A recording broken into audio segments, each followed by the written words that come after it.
Just days after the 15th anniversary of the 9/11 attacks, Congress wants to let victims' families sue directly Saudi Arabia. The House and Senate, they just passed a bill allowing suits to happen.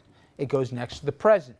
President Obama is expected to veto the bill, but it may become the first veto override of his administration. Saudi Arabia, they have never been solidly implicated in the attacks, but 15 of those 19 hijackers, they were Saudi, and members of the Saudi royal family have long been suspected of some level of involvement. Plus, Osama bin Laden and his family were originally from Saudi Arabia. So I'll put the question, because there's a caveat. I certainly think the three of us and most Americans believe that Saudi Arabia was not blameless. When it's hard to throw a whole blanket around the nation, but the royal family, whether they aided and abetted certain of the extremist sects to proliferate, but more than that, if of those 15 hijackers, that there was some level of complicity on the part of the Saudi royal family.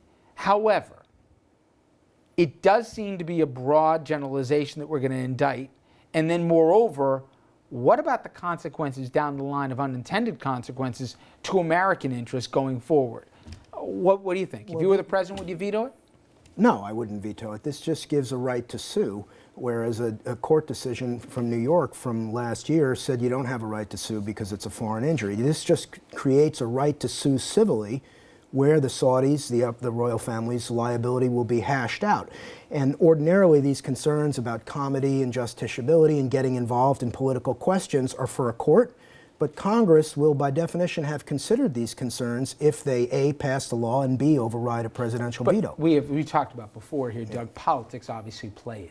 It's a very safe position for a lawmaker to say, sure, go sue the Saudis. You don't want to take the position against 9/11 families.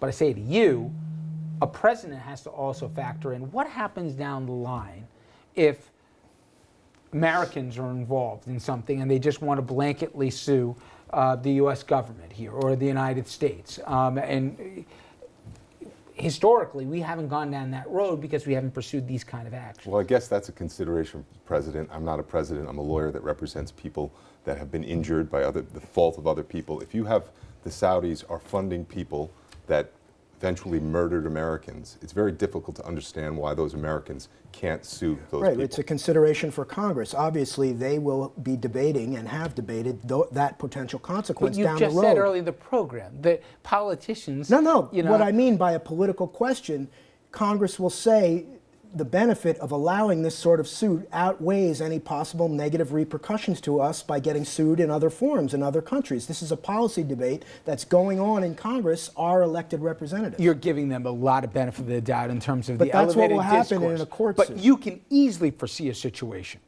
where the United States here will be sued on foreign soil and Americans. Well, that's why we don't participate in the ICC, I mean, the International Criminal Court. That's why we don't do it. But this is for Congress to hash out. Obama will veto it, as is his right, and Congress can override it. That's just the way the process works. And that's how this foreign policy judgment call is to be made.